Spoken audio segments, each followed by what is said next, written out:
You know what no one tells you about being the supportive husband of a rising star? You become background music, not in a tragic, melodramatic way, more like elevator jazz, always there, never the headline act. My name's Aaron. I've been married to Jane for 8 years. And up until recently, I thought we were the poster couple for what adulting with love looked like. Stability, laughter, no fights about toothpaste or toilet seats. We were that couple.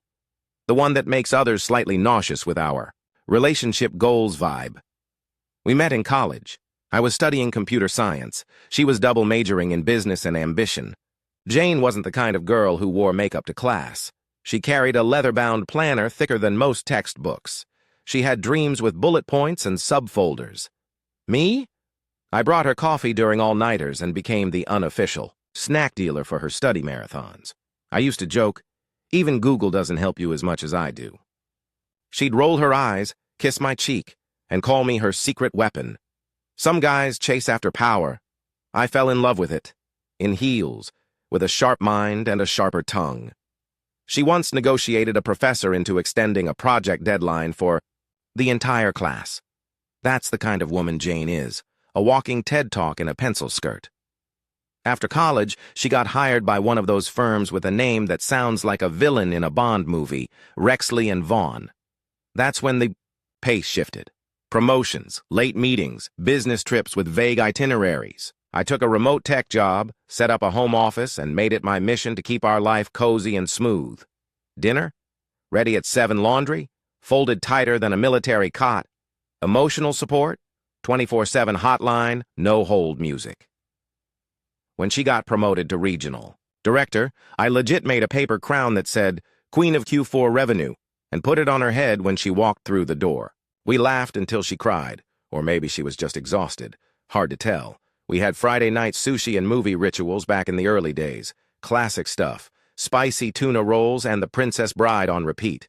Now, she's usually on a Zoom call, with someone in Singapore or stuck at a corporate mixer. I still do the sushi thing, though, except now it's me, the cat, and the TV. I've started talking back to movie characters, arguing with plot twists like they owe me an explanation. It's either that, or start a podcast titled Married but Eating Alone. But hey, support isn't always about standing in front of someone. Sometimes it's stepping aside and cheering them on with popcorn. I believed her success was our success. I really did. Turns out sometimes when one person climbs, the other just watches from the ground floor, holding the ladder. Still, no bitterness, no jealousy. I wasn't the insecure type. Never once snooped through her phone. Didn't question. The late meetings or the after-hours emails with colleagues named Brad or Tyler or Mr. VP of Strategy. I trusted her. I mean, trust is the currency of marriage, right? At least that's what I told myself. Over and over. Then came the envelope. A plain white envelope in our mailbox. No stamp, no return address. Just my name. Written in blocky, almost. Childlike handwriting. Inside? A single sheet of paper, typed. Ask her what really happened in Austin. That's it. No photos, no signature, not even dramatic punctuation. I laughed, out loud, like it was some kind of prank. Some bored neighbor trying to spice up their life with amateur detective theater. I tossed it in the trash with the grocery flyers and the cable bill. Didn't say a word to Jane. Why would I? We were fine. Solid. Married. This wasn't a Lifetime movie. Still, I'll admit, the word Austin stuck in my head like a pop song chorus. I remembered that trip, vaguely, some leadership summit. She was gone for 3 nights. Came back with a t-shirt that said, Keep Austin Weird, and a bunch of stories about breakout sessions on corporate ethics. At the time, I nodded, half listening while trying to fix the Wi-Fi.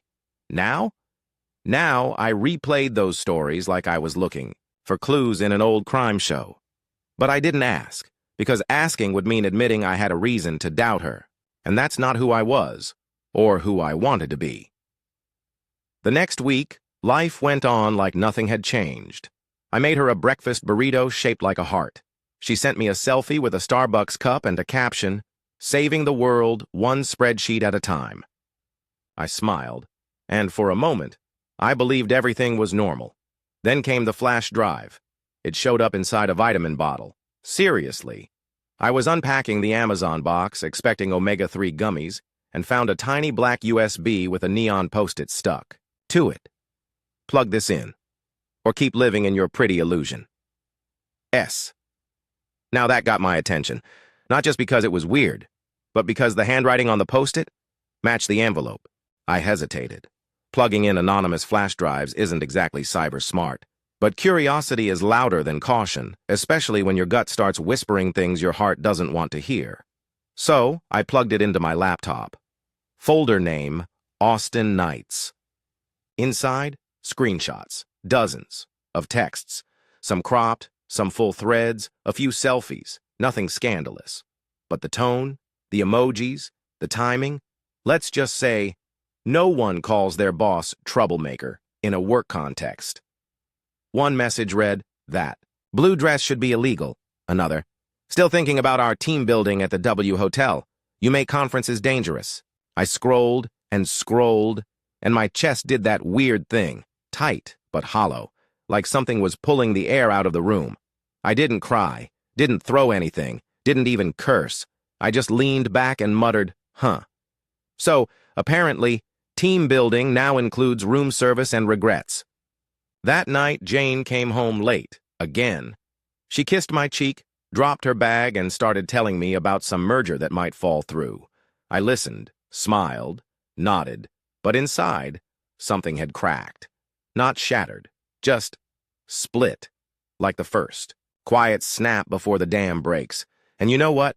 I still didn't confront her. I wanted to be sure, wanted to have more than flirty texts and suspicious post-its. Besides, she looked so normal, so mine. She asked if I wanted to watch something. I said, you pick. She chose The Office. Season 3. Jim and Pam flirting across desks while I watched my wife laugh at the screen like she hadn't just been featured in her own secret season of Corporate Affairs, Austin Edition. I started noticing things after that. The way she angled her phone away from me. The way her smile lingered a bit too long when certain names popped up on the screen. The sudden do not disturb setting during dinner. Still, I said nothing, but my brain was working overtime.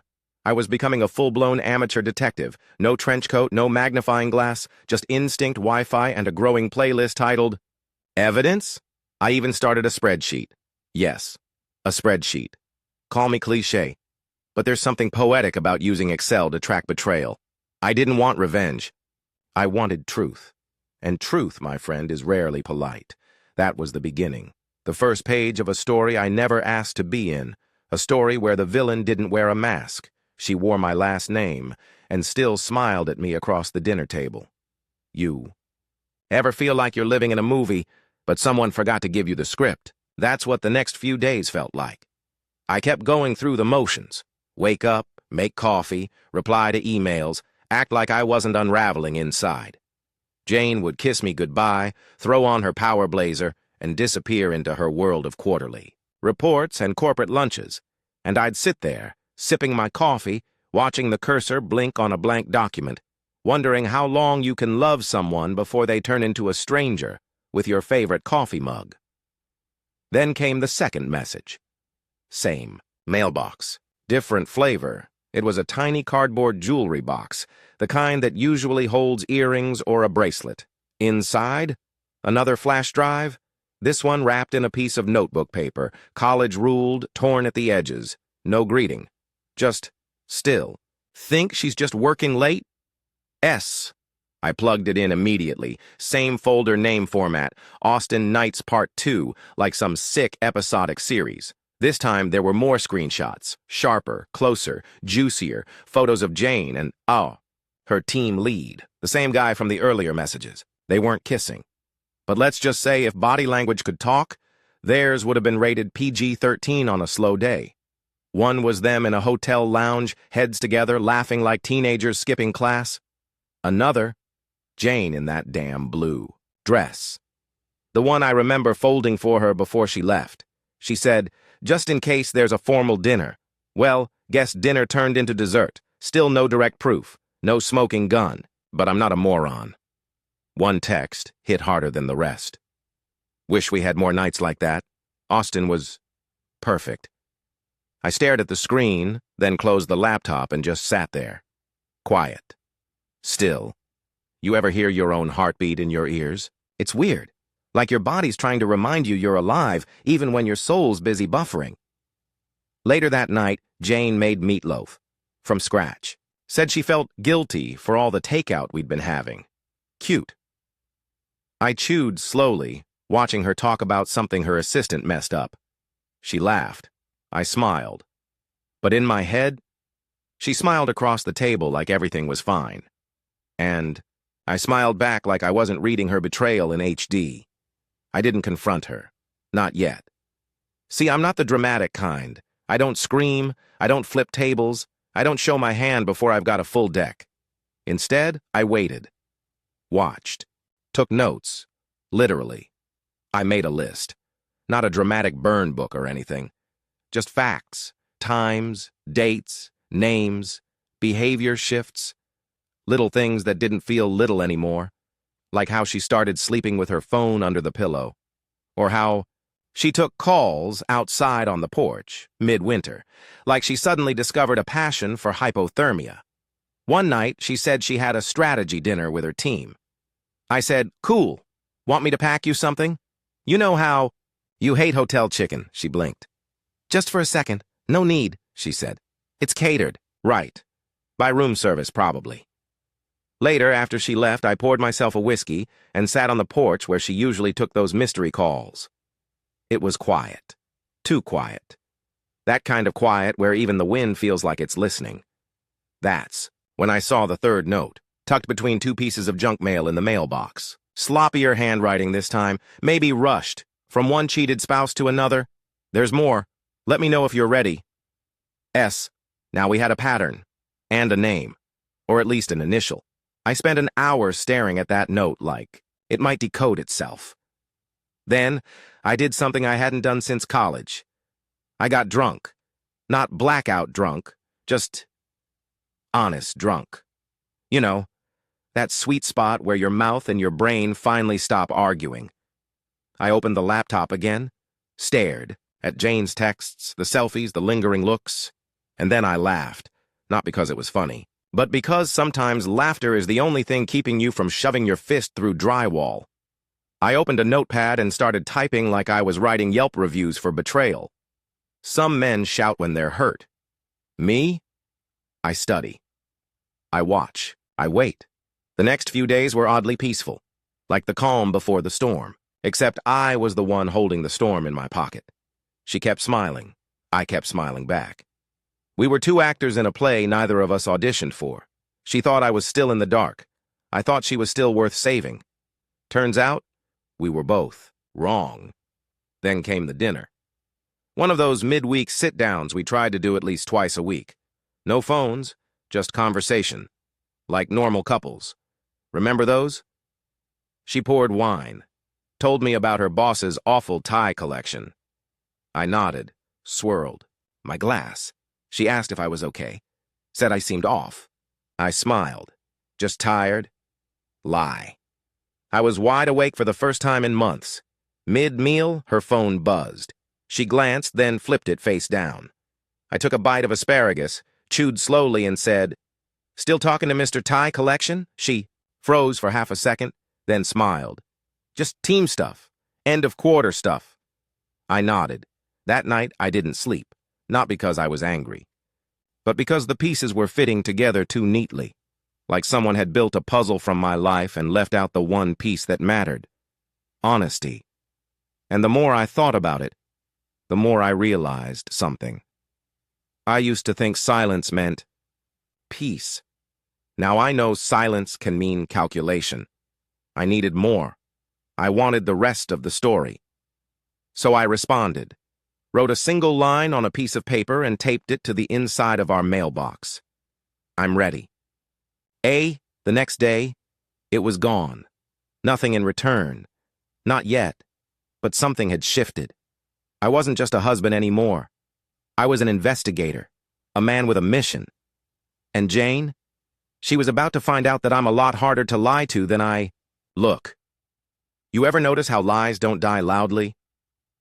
They rot, quietly, from the inside out, and eventually, the stench gets too strong to ignore. That moment came on a Tuesday. I'd just finished a call with a client when I heard the mailbox clink. I waited, counted to 5, slipped outside like a kid sneaking cookies. Inside the box, a small padded envelope with a sticky note. Tonight. You'll want to see for yourself. S. Inside, a flash drive, again, and a few printed screenshots. Texts. This time between Jane and her boss. Let's call him Chad, because of course that's his name. You're still coming to the party, right? Wouldn't miss it. Same suite as Austin? You remembered. She told me she had a migraine and needed to rest. Said she was skipping the company's spring party to catch up on sleep. Funny. Didn't realize migraines wore red cocktail dresses and drank champagne with executives. I didn't yell, didn't cry. I stood up, grabbed my coat, and said to myself, she said she'd stay home. Apparently home now means the Ritz and room service romance. On the way to the party, I made a pit stop, not for flowers or a confrontation playlist, for donuts. Yep, a dozen glazed from this 24-hour shop on 8th Street. The guy behind the counter raised an eyebrow. Midnight craving? I shrugged. What? Pairs best with betrayal, glaze, or chocolate sprinkles? He laughed. I didn't. I got to the hotel. A fancy spot downtown. All valet parking and glass chandeliers trying too hard. I didn't barge in. I walked in slow, calm, like a man who already knew the ending. Just wanted to confirm the plot. I smiled at the receptionist. Said I was meeting someone. Walked through the crowd of suits and sparkle. The party was in full swing. Music, laughter, awkward dancing. I spotted 2 of Jane's co-workers, both tipsy, both talkative. Oh, hey, you must be Jane's husband. She just stepped out. I think with Chad. Balcony, maybe? Of course, because nothing says professional networking like sharing fresh air with your boss in private. I headed that way, slow and deliberate. And there she was. Red dress, hair. Down, laughing. Head tilted back like he just told the funniest joke in the universe. Her hand on his tie, straightening it like it was hers to fix. I took a second, then stepped onto the balcony. Cleared my throat. Nice tie, I said casually. I bought Jane one just like it for our anniversary. Didn't realize it came with a husband swap feature. She froze.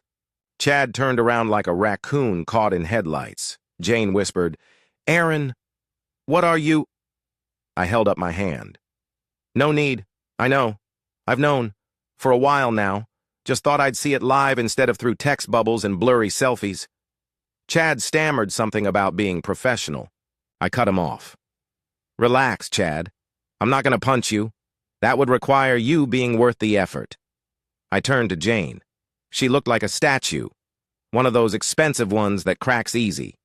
I'm going home, I said. You can Uber or ride with Chad, since you're so synchronized. And then I left. Just like that, no screaming, no scene. I got in my car, pulled out the donuts, and drove home with Taylor Swift, blasting ironically loud, 'cause baby, now we got bad blood. At the house, I brewed tea, sat in my chair, waited. She came home an hour later, no words, just tears.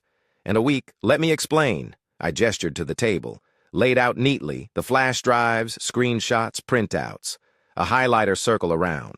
Austin, if you want to start with, it's not what it looks like, save your breath. I've got HD resolution and timestamps. She cried.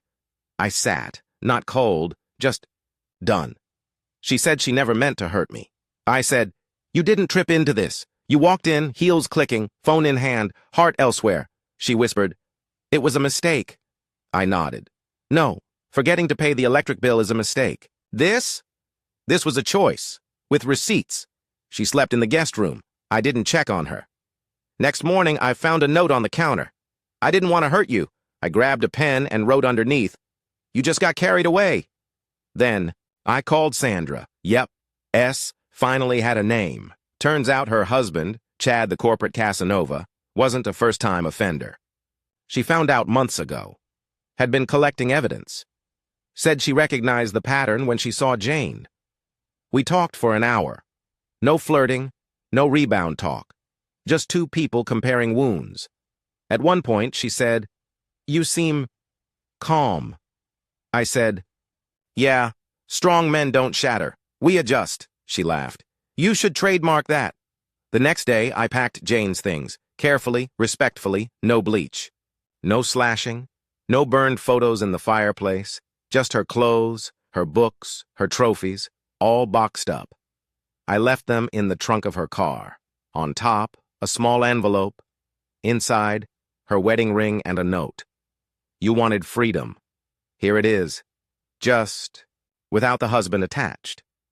I left the keys in the drawer by the door. Later, I stood in front of the mirror, straightened my shirt, smoothed my hair, smiled, and said to my reflection, "Love without respect is just a fancy prison, and I've just made parole."